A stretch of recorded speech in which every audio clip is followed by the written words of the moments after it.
¿Qué es para vos jubilarte? Te tengo que preguntar porque yo te veo trabajando todavía. Mira, primero te hago una cortita del título. Sí. Que yo sabía que el título iba a ser polémico. De hecho, un amigo que tiene agencia de publicidad me dijo, che, Fede, vos sabés que con este título te van a pegar, ¿no? O sea, acá en Uruguay, que viste que a nadie dice que le va bien, que vos vengas con algo medio hasta soberbio. Es llamativo. Yo, o sea, si yo pongo un título de cómo emprender en Uruguay, vendo 2 libros. En Madrid, también visitando amigos, y una amiga italiana que estaba visitando me dice, Fede, hay un lugar que conocí, que había ido por casualidad, porque me llevó un amigo, tenés que conocerlo porque esto es para vos. Y ahí me lleva a conocer un espacio de cowork, el Impact Hub de Madrid, estamos hablando año 2011, creo, una cosa así. Fui a conocer ese espacio, entré a ese lugar y dije, wow. El primer desafío para mí era conseguir los socios con quien hacerlo. Yo no quería hacerlo con nadie conocido. O sea, yo sabía que por perfil de edad, ya mis amigos, mi círculo, no iba a entender mucho esto. Como me había pasado con los hostels 10 años antes, no me iban a entender de qué se trataba esto. Hoy todo el mundo sabe lo que es un cowork y todo el mundo sabe lo que es un hostel. Empecé a contarle a gente que conocía, que estaba con esta idea, que si sabían de personas que esto les sonara o que les pudiera interesar, que me pasaran el contacto y que me tomaran un café. Y ahí conseguí a los socios con los que hice Sinergia. Y al otro año, que fue en 2014, fue que abrimos Sinergia. Éramos 6 que no nos conocíamos. Hola, soy María Laura Escudero y te doy la bienvenida a la tercera temporada de Legalizate Podcast, un espacio para hablar de derecho de forma clara, práctica y cercana. Hoy nos acompaña Federico Labaña, fundador de Viajero Hostels, de Sinergia Cowork y autor del libro Cómo jubilarse a los 40, divirtiéndose en el intento. Buenas tardes, Federico, muchas gracias por estar acá. Hola, María, ¿cómo estás? Gracias por invitarme. Bueno, Federico, ¿cómo fue, en qué momento decidiste dedicarte o hacer algo no tan tradicional y decir, bueno, mi vida va por este lado y no elegir un trabajo más tradicional, digamos? Mira, yo siempre cuento que para mí lo que más me motivó a emprender, o cuando me di cuenta que iba a ser emprendedor, es cuando me di cuenta que quería tener más libertad. Necesitaba tener libertad. O sea, para mí esto de tener 20 días de vacaciones al año o tener que ir todos los días a trabajar a la misma hora, o sea, no me sonaba natural. No era empecé trabajando así como todos, pero para mí eso no era natural. Entonces me di cuenta que la única forma que no iba a ser así era si yo era mi propio jefe. No tenía otra opción. Y a su vez como que me divertía el desafío. No lo sentía tampoco como un peso, como que me parecía interesante bueno, ¿qué va a pasar si yo soy mi propio jefe y si tengo que buscarme el camino, ¿no? Que a muchos los paraliza, le da miedo, ¿no? Preferir la seguridad. Para mí era como divertido, ¿no? Era joven, arriesgado, no tenía nada que perder, ¿no? Entonces, como que muy rápido me di cuenta que lo mío iba por ese lado y que no estaba muy para seguir órdenes. No me gustan mucho las órdenes en general. Bien. ¿Y en qué momento dijiste, sí, puedo vivir de esto? O sea, realmente puedo crear un proyecto, puede ser exitoso. ¿Tuviste algún momento ahí clave o algún punto que haya sido clave? Sí, en eso? A ver, ¿O fue un proceso? Siempre me tuve fe, siempre pensé que iba a salir, que iba a salir la foto, de alguna manera iba a salir. Entonces estaba como esa angustia de, pucha, ¿llegaré a la plata que necesito para bancar los gastos del mes o no llegaré? Eso te voy a decir que toda la vida viví con ese peso, ¿no? Iba haciendo cosas y después como buen emprendedor que vas reinvirtiendo en tus propios proyectos, entonces siempre estaba eso atrás de, uy, ¿me dará? ¿No me dará? Nunca tuve como, bueno, llegó un momento que de repente que sí, que ya vi que la situación económica ya estaba más estable. Pero en general es como que, no, siempre me fui así. ¿Y cómo empezó Viajero? ¿Cómo empezó Viajero? Viajero, yo primero me voy de viaje con 20 años, 21 años, me voy de viaje de mochilero a recorrer el mundo. Y ahí conozco los hostels, ¿no? Ahí es mi primera vez como huésped, como usuario de un hostel.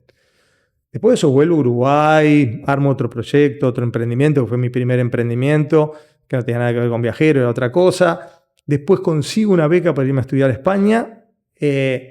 Dejo el emprendimiento que tenía y me voy a España a trabajar de camarero para pagar las cuentas, a vivir en un piso compartido y a estudiar.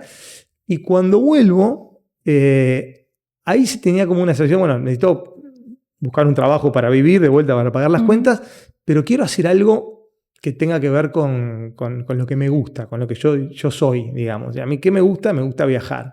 ¿Qué me gusta? Me gusta conocer personas de todas partes del mundo.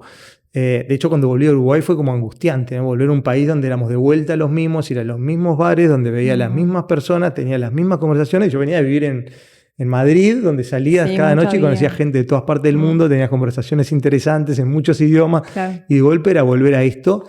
Y a los 4 meses me vino ahí como un burnout que dije, ¿qué es esto? No quiero esto, me quiero ir. Bien. En realidad no me quería ir, quería hacer otra cosa. Y ahí medio que también la vida es una mezcla de casualidades, momentos. Una amiga que había conocido en España, que se había vuelto a Argentina, se había vuelto a Argentina y me cuenta que había un hostel en Buenos Aires. Entonces me voy a visitarla y a conocer el hostel de ella. Y me acuerdo que en sábado de noche, en el bar del hostel de ella, en una servilleta, armé el proyecto del hostel que yo quería abrir en Montevideo. Dije, es esto lo que quiero. O sea, está claro que es esto. En Uruguay no había hostel. Empecé a investigar, a estudiar todo el tema, hostel, turismo, que obviamente lo conocía como cliente, como usuario, pero no tenía ninguna formación. Para esa investigación que decís, investigué, si había hostel y empecé como, ¿la hiciste vos? ¿Tuviste ayuda? Digo, de alguien que se, o sea, que se encargara de hacer todo eso, no, ¿o lo hiciste solo? Lo hice todo solo, pero tuve una buena base. Mira, yo cuando me fui a España a estudiar hice una maestría en marketing. Bien. Tenías una formación previa que te ayudó como a poder encarar eso. Está bien. Una de las cosas que me enseñaron en la maestría es que cuando vos querés empezar un negocio, y sobre todo de lo que fuera, internacionalizar también mucho, tenés que hacer un desk research y un field research, ¿no? El desk research es toda esa investigación que vos hagas previa, todo lo que puedes hacer online, averiguar data. Y después te tenés que ir al campo, al territorio a hacerlo. Pero yo lo que hice fue eso. Primero empecé a hacer como mi desk research, saqué datos de lo que había en el Ministerio de Turismo, información, todo la data que había de cuántos extranjeros venían a Uruguay, rango de edades, no existía rango de edades, eso tuve que hacer como tremendo trabajo, porque no es tan sencillo. O sea, si no tenés preparación, algún tipo de preparación para hacer todo eso. Sí, yo tenía una formación en ciencias económicas, eso me ayudó a armarme el proyecto, a pensar, yo le digo siempre a los emprendedores, pensá en punto de equilibrio. Tenés que entender, el término punto de equilibrio es clave para cualquier negocio. Es cuánto necesitas vos facturar, vender para pagar los costos, para no perder plata. Si vos sabés que tu punto de equilibrio es alcanzable, ahí tirate a armar lo otro. Ya si partís de la base de un punto de equilibrio muy alto, en el caso de los hostels, para ser muy claro, yo dije, bueno, a ver, voy a abrir un hostel, ¿cuántas camas? Conseguí una propiedad que podía tener 35 camas. Hoy para lo que es viajero es súper chico, pero en aquel momento a mí me parecía 35 camas. Hice todos los costos, ¿no? De cuáles eran los costos fijos, alquiler, cuánto iba a pagar de luz, agua, sueldo, y más o menos cuál era la tarifa. Dividí costos por tarifa y yo necesitaba tantas, en hotelera se dice noches cama, ¿no? Por mes ocupadas, que dividido 30 yo necesitaba 9 personas por día en el hostel para cubrir los costos, para no perder plata. Yo tenía 35 camas, vender 9 era algo que me animaba, que razonable, estaba dentro. Claro, si el punto de equilibrio me hubiera dado 30, estaba mal. O sea, no hubiera sido viable ese negocio. Yo muchas veces a los emprendedores les digo eso. Piensen, porque a veces se entusiasman con una idea, ¿no? Voy a abrir una cafetería que ahora está tan de moda, ¿no? Perfecto. ¿Cuántos cafés tenés que vender por día? Claro. ¿Ah? Y realmente es viable bajarlo eso a franjas horarias. ¿A cuánto? Porque el pico tenés, no sé, en la mañana y en la tarde. ¿Cuánto tenés que vender en esas horas? Ve si es viable, porque si te comen los costos, si empezás pagando un alquiler altísimo, que tenés que vender el triple de cafés o el triple de camas de la que la lógica dice que vas a vender, ya arrancaste mal. Sí. ¿No? Tema costos fijos es clave tenerlo en cuenta. Súper. Y bueno, y después contanos un poco cómo fue el proceso. Pusiste tu primer viajero. ¿Dónde fue? En Montevideo. En Montevideo. Sí, yo tenía claro que era Montevideo, porque era mi ciudad, era la capital de Uruguay, no había, era el lugar a donde generalmente la gente va a las ciudades capitales. En un momento que hace 20 años que la ciudad vieja se había dado una movida muy linda de bolichitos y demás, que se daba lo que yo había vivido en Madrid o en las ciudades europeas, donde la parte histórica se junta con la vida nocturna y con la gente joven. Estaba para mí a punto de caramelo. Ahí empezó la parte del field, ¿no? Empezar en el campo a ver, bajé los números. También le digo a los emprendedores, no te quedes en el Excel. Mucha gente se paraliza, llega hasta ahí, pero después te tenés que tirar al agua y empezar a hacer. Empezás a buscar una casa y empezás a armar un proyecto. El cuento corto es que estuve 1 año y medio buscando esa casa porque nadie me quería alquilar una casa para un hostel. O sea, me querían alquilar una casa cuando se enteraban para qué era, ya no. daban marcha atrás. Porque nadie entendía qué era este negocio donde se dormían en la misma habitación chicos y chicas que no se conocían. Entonces, generalmente los dueños de las propiedades eran personas mayores, más estructuradas. Mi familia no entendía lo que era un hostel, no podía pretender que el dueño de una casa... Entonces fue muy difícil, me llevó 1 año y medio conseguir esa primer casa en la que abrí el primer hostel, que fue en Montevideo. Después fue bastante rápido abrir los otros. Porque claro, ya había como un antecedente. Sí, agarré un envión que si bien yo estaba recién arrancando y los hostels ni siquiera estábamos ahí en punto de equilibrio, ¿no? Volviendo al punto de equilibrio, pero... Yo agarré el envión, lo que te decía antes. Me tenía fe, vi que acá había una industria, que había una posibilidad, que el que pega primero pega 2 veces. Y digo, bueno, ya tengo Montevideo, quiero tener en Colonia, quiero tener en Punta del Este, quiero tener en los lugares turísticos de Uruguay. Yo veía dónde los extranjeros viajaban, dónde querían ir después de quedarse en mi hostel de Montevideo. Y digo, tengo que ser yo. Ya que soy el primero abriendo esto, tengo que ser el primero en estos destinos. Y me empecé a mover bastante rápido para abrir otros. Bien, y pasando a otro de tus proyectos que fueron un éxito, Sinergia Cowork, ¿cómo se te ocurrió también en tus viajes? ¿Cómo se te ocurrió también de los viajes? Hay que viajar para que se te ocurran. Hay que abrir la cabeza al mundo, ¿no? O sea, sí, siempre digo lo mismo. Para mí viajar es la primera gran experiencia emprendedora, ¿no? Y viajar solo, sobre todo, o sola, porque es el momento donde vos te enfrentás solo al mundo, tenés que armarte un presupuesto, tenés que armarte un plan, tenés que animarte a hablar con personas, a venderte, ¿no? Tu producto que sos vos, acercarte a gente. O sea, es tremenda experiencia emprendedora. Yo he vuelto de mis viajes con mucho más confianza en mí mismo cada vez. Y con alguna idea. Y siempre con alguna idea. O sea, claro, yo tengo ese perfil emprendedor de que veo cosas novedosas y es como que me encantan. Y digo, wow, y ya me imagino cómo sería esto armarlo en Uruguay, si hay público, si no, cómo adaptarlo. Y esto fue, yo estaba en Madrid, también visitando amigos, y una amiga italiana que estaba visitando me dice, Fede, tenés que venir, hay un lugar que conocí, que había ido por casualidad, porque me llevó un amigo, tenés que conocerlo porque esto es para vos. Y ahí me lleva a conocer un espacio de cowork, el Impact Hub de Madrid, estamos hablando año 2011, creo, una cosa así. Y yo justo al otro día me volvía para Uruguay. Fui a conocer ese espacio, entré a ese lugar y dije, wow, ¿qué es esto? No podía creer, era como un galpón industrial, una nave industrial lleno de sillas de colores, de gente joven trabajando en grandes mesas compartidas, ping-pong, futbolito. Era como un poco como un hostel, pero de trabajo, ¿no? Y gente que compartía. Me quedé ahí esa tarde y le dije a esta amiga, le digo, mira, yo el año que viene, en unos meses, me organizo, me alquilo un apartamentito acá, me vengo 2-3 meses a Madrid a trabajar en este espacio, a ver cómo es. Y después, bueno, lo hice y después me volví con la idea de Uruguay. ¿Y cómo fue implementarlo acá en Uruguay?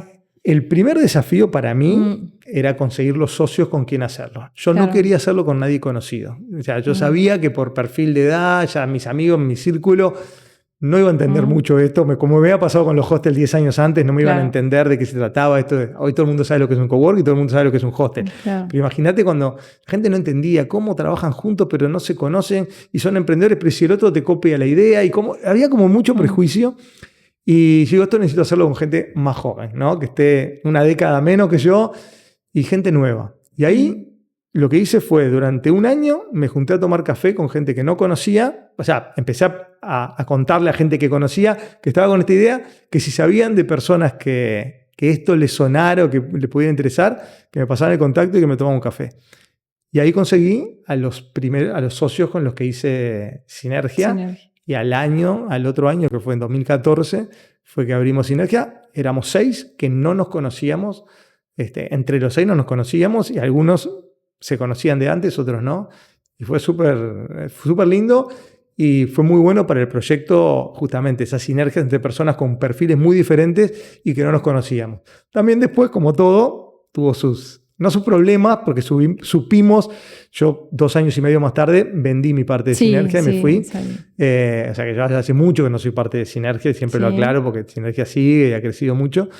Pero también, cuando llegó el momento que estábamos con diferencias, yo era el más veterano, el que tenía más experiencia en sociedades, y dije, muchachos, esto nos vamos a terminar peleando. Si seguimos así, estamos bien, separémonos ahora que estamos en buenos términos. Y así es que no es fácil, no es fácil. Con proyectos tan distintos, pero a la vez conectados, ¿cómo fue cambiando tu manera de ver el éxito con los años? Ahí, a ver, ahí lo primero es cuál es tu definición de éxito, ¿no? Bien, o sea, sin ser cursi o superficial, para mí el éxito es estar bien, es ser feliz con lo que haces en cada día, disfrutártelo, pasártela bien, estar con gente que disfrutás. Yo nunca vi el éxito por la parte económica. La parte importa, no me voy a poner ahora en que no me importa. Claro. Y está bueno ver que lo que estás haciendo deja plata. A mí nunca fue lo que me movió, ¿no? Me movía, sí, poder vivir, pagar las cuentas y ir viendo que avanzaba económicamente, pero nunca el número en la cuenta del banco nunca me motivó. Entonces, el éxito para mí, que era esto, disfrutarme el camino, en estos dos proyectos puntuales, he hecho más cosas, pero en estos dos que son los más conocidos y los más grandes, fue casi que desde el primer día, porque me lo pasaba genial. Porque fue súper divertido todo el recorrido en viajero, conocer gente de todas partes del mundo, historias, hacer amigos, o sea, divertirme, ¿no? En un lugar donde siempre hay una cervecita de por medio, hay buen ambiente, hay música. Y con Sinergia y con los cowork era un poco lo mismo, más formal, porque también en Sinergia hacíamos nuestros after, había siempre alguna cervecita de por medio, había buen ambiente, había gente joven.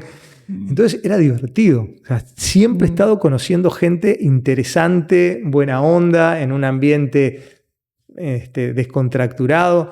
Entonces, ese para mí era el éxito. Entonces como que no cambió mi visión del éxito en cuanto a lo que quería, de cómo quería que un proyecto fuera. Y qué increíble que los dos proyectos, por lo menos estos que los más, como decís vos, los más exitosos, los que conocemos, fueron crear espacios donde las personas pudieran conectar. ¿Eso fue intencional o ahora que lo mirás para atrás te das cuenta de...? Porque los dos, ¿no? Tanto sí, Viajero como... Total.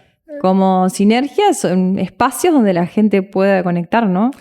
Sí, en realidad, claro, los dos, esa parte es fundamental. Entonces, si me preguntás si al principio pensé quiero generar espacio en la gente que conecte, como no. fue intencional, no. No fue intencional de entrada, yo quería conectar. Entonces ya de por sí, al yo ser una persona que me gusta conocer gente y conocer gente interesante, primero conocer historias, conocer culturas y demás, y después conocer gente interesante, como que eso estaba implícito. El secreto del éxito, volviendo a lo anterior, tal vez es que vos para generar una comunidad, o sea, no basta con tener a las personas en el mismo espacio.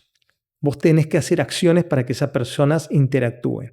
En Viajero, o sea, no porque vos estás en un hostel vas a hacerte amigo de todo el mundo, vas a charlar, vas a tener una experiencia divina y demás, porque hay gente más introvertida y gente más extrovertida. Ni que hablar, hoy el mundo cambió con los celulares, la gente está mucho más metida. Antes, cuando yo abrí los hostels, no había wifi, no había celular, y la gente en los hostels máximo estabas con un libro, pero tenías que comunicar. Ahora vos podés estar con el celular horas y no hablar con nadie. Lo veo en los hostels y me duele muchísimo ver a los chicos así. Pero para que se genere esa conexión, vos tenés que dar los puntapiés. Entonces, en Viajero era desde noche de asado, donde hacíamos un asado y juntábamos a la gente de una mesa a comer, y vos tenías una persona acá, otra acá, tenías que hablar. O sea, tenías gente al lado, buscábamos las cosas. Sinergia hicimos algo parecido, con toda mi experiencia del mundo hostel y una muy buena gestión de mi ex socia de Maca Bota, que era una crack generando comunidad y ambiente. Empezamos a generar actividades. Me acuerdo que los viernes era el picoteo, le llamábamos al almuerzo del mediodía, donde el viernes era el día donde cada cual traía cosas para compartir. Nos juntábamos en una gran mesa y había alguna temática del día que se largaba en la mesa y la gente empezaba a contar algo y ahí se conocían, o hacíamos algún after o algún campeonato de futbolito. O sea, generábamos instancias para que la gente se conozca. Y además nosotros, los que trabajábamos ahí, tanto en Hostel, Sinergia, éramos como unos cupidos de personas, éramos como los conectores de personas que estábamos todo el tiempo viendo quién está solo, quién... Generaban esas instancias, buscaban generar. Sí, nunca lo dejé librado al azar, ¿no? Hay una parte sí de serendipia, de de destino, pero hay otra parte que vos tenés que hacer para que eso pase. Bien. ¿Y cómo pasaste, a escribir un libro? Mirá, eso... ¿Cómo sentiste la necesidad como de volcar tu conocimiento o tu experiencia a un libro? Y bueno, me empezó a pasar que de repente me invitaban a dar alguna charla en las universidades, en alguna clase, lo que fuera. Yo veía que cuando contaba la historia mía emprendedora de viajero, que fue creciendo mucho y que era un proyecto conocido y demás, y divertido, como que quedaban copados, ¿no? Como que la gente era como, wow, qué divertido. Después me venían a hacer preguntas fuera de la clase, los profesores decían, la gente quedó copada. Veía que había una historia ahí que a la gente le gustaba. Y me parecía... Sentía que también que acá en Uruguay, yo como emprendedor de larga data, en la época donde no existían cowork, donde ser emprendedor era un poco un bicho raro, ahora está mucho más globalizado y mejor visto. Yo tenía que hacer mis proyectos solo en casa, en un café, sin nadie que me apoyara, ¿viste? Con mucha contra. Entonces me parecía que contar historias positivas de gente que lo había logrado, que le había ido bien en su idea, también podía inspirar y ayudar a que más personas se animaran a emprender. Porque me ha pasado ver mucha gente, de repente, muy talentosa, con buena idea, que después, porque tiene en contra de la familia que le dice que no, quédate en el laburo familiar, quédate en el trabajo fijo, y después no se animan. Y también he visto mucha frustración, lo he visto en gente, amigos de mi generación o gente conocida, muy frustrada por estar en trabajos o en lugares donde no están bien. Y digo, pucha, se puede y no tenés nada que perder. Entonces yo voy a contar mi historia. Me parecía que tenía cosas divertidas para contar, que podía generar un título llamador. Eso te iba a decir, ¿cómo jubilarte a los 40 divirtiéndose mucho? Es como un título bastante llamativo, digamos, ¿no? ¿Qué es para vos jubilarte? Te tengo que preguntar porque yo te veo trabajando todavía. Mira, primero te hago una cortita del título. Sí. Que yo sabía que el título iba a ser polémico. De hecho, un amigo que tiene agencia de publicidad me dijo, che, Fede, vos sabés que con este título te van a pegar, ¿no? O sea, acá en Uruguay que viste que a nadie dice que le va bien, que vos vengas con algo medio hasta soberbio. Una vez una persona... Está buenísimo el título, a mí me encanta. Bueno, sí. Pero no es muy uruguayo. Te llama, sí. Es llamativo. Si yo pongo un título de cómo emprender en Uruguay, vendo 2 libros. En cambio, acá era un título que tenía que pegar. ¿Cómo jubilarte a los 40? Todo el mundo le... Bueno, mira, la primera nota de prensa que tuve una cantidad de notas de prensa, fue en el programa de Canal 4 de Carballo, no me acuerdo ahora el nombre, de la tarde, que para mí era un programa más como de chimentos, una cosa así, ¿no? Y yo dije, ¿por qué en ese programa me llaman? Y me llamaron sin más idea que el título, porque era divertido, porque llamaba la atención y ahí empezó a decir Carballo, no, yo ya me pasé por 5, y la otra, me faltan 2, jajaja. Claro. Y empieza la temática y yo después, obviamente, trato de hablar de lo que me interesa hablar, pero bueno, surgió un poco por ahí para que llame la atención y llamó la atención el título y me llamaron de muchos lados y hubo muchas notas. Y lo de jubilarse, yo digo siempre que es como una excusa para interpelar por qué te querés jubilar joven, ¿no? Porque a los 40 sos joven, ¿por qué querrías? ¿Por qué a la gente le da morbo eso? Yo creo que si te querés jubilar a los 40 es porque no estás haciendo lo que te gusta. Porque los que hacemos lo que amamos y amamos lo que hacemos, no nos queremos jubilar nunca, queremos estar siempre trabajando en actividad. Yo entonces, el primer párrafo del libro, digo que hay un poco una mentira piadosa de que yo no me jubilé del concepto de hacer cosas, de estar en actividad. Tal vez sí me jubilé más del concepto económico de hacer negocios o emprendimientos por plata, digamos. Es como que tengo claro que tal vez no quiero... independencia financiera. Sí, yo ya de repente generé una independencia financiera que me permite no tener que vivir del día a día de mi trabajo. Que si yo no trabajo, puedo vivir sin necesidad de eso. Y también como que tomé una decisión como emprendedor, empresario, de decir hasta acá llegué. O sea, yo ahora quiero usar mi tiempo, en mi capacidad, mi red de contactos, mi experiencia acumulada, como para ayudar a otros, ¿no? Ayudar a otros emprendedores, ayudar sobre todo en proyectos de impacto social. No seguir yo haciendo cosas, yo no quiero seguir yo poniendo negocios, vender uno para abrir otro. Me divierte, pero me parece que me toca ponerme de otro lado y está bueno el mensaje, a mí me parecía que estaba bueno el mensaje de hasta acá llegué. Yo hablo en el libro de los Mr. Burns de la vida, ¿no? Ese personaje de los Simpsons, viejito, que sigue así como acumulando. Decís, qué necesidad, ¿no? Mejor no solo disfrutar la vida, sino también ayudar a otros o hacer cosas Entonces, ¿cuál dirías que fue la intención al escribir el libro? ¿Decir una manera de emprender o cómo emprender? ¿Fue de repente decir cómo hay que vivir la vida o cómo un estilo de vida? ¿O cómo es el éxito para vos? ¿Qué pensás que fue? ¿Cuál fue la intención al escribir? El libro para mí tuvo 3 objetivos bien claros. Uno, inspirar. ¿No? Uno contaba una historia que la gente diga, pucha, a mí me pasa lo mismo que le pasaba a este loco. Y me ha pasado que me ha escrito una cantidad de gente diciéndome, yo estaba igual que vos, yo estaba en la misma situación, todos me decían que no, estaba esto. Entonces, creo que es un libro que inspira. 2, creo que cuenta cosas y da tips, da consejos o recomendaciones claras para el que está con un proyecto, ¿no? Que te puedan ayudar en tu proyecto, esta idea, esto que hizo Fede abriendo tal hostel en tal lugar o haciendo tal negocio, me sirve. Y tercero, ya más para un lado, para los Mr. Burns o más para el lado de la gente que de repente ya llegó, que ya lo logró, que ya le ha ido bien, dejarles a pensar eso. Che, ¿vas a seguir laburando hasta los 80 y haciendo plata, dejando negocios? ¿O por qué no dedicas un poquito más de tiempo o de tu tiempo a ayudar a otros, a temas de impacto social y demás? Yo estoy en esa y de repente estoy para juntarme contigo y darte una mano o juntarnos y tratar de hacer cosas juntas. Entonces todas las intenciones. Esa fue muy claro los motivos por los cuales escribí el libro. Y alguien que está empezando a emprender o que no se anima, que está ahí, ¿qué le recomendarías? Que piense qué es lo peor que le puede pasar. ¿Qué tenés para perder? Cuando muchas veces me preguntan lo del miedo, ¿no tuviste miedo? Claro. Y demás. Miedo siempre tenés. Obvio que tenés miedo, ¿no? El que no tiene miedo es temerario. El que es valiente es que a pesar del miedo se anima. Pero entonces cuando pensás qué es lo peor que te puede pasar y cuando decís, sí, en mi caso, ¿no? O cualquier emprendedor, pones todos tus ahorros, pones tu tiempo, pones tu nombre, tu marca personal y si te va mal, sí, perdés los ahorros y puedes volver a ahorrar. De repente tenés que volver a vivir con tu padre, tuve que volver a vivir con mi padre. Tu marca personal, yo de chico pensaba, digo, pucha, si me va mal y fracaso, todo el mundo va a pensar que soy, un fracasado, nadie va a confiar en mí. Después con los años te das cuenta que no es así, que es parte del aprendizaje y que la gente, si vos hiciste las cosas bien y lo diste todo, vuelve a confiar.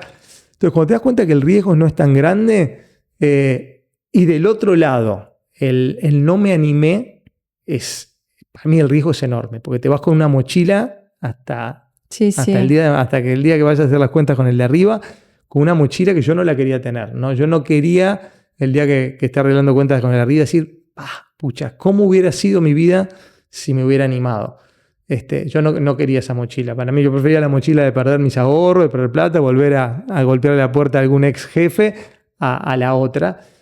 Y creo que va por ahí el animarse. Bien, bueno, muchas gracias por acompañarnos hoy, por contarnos tus experiencias. Seguramente le vas a servir a todo el que nos está escuchando en este momento. Y bueno, gracias por tomarte el tiempo para estar acá hoy.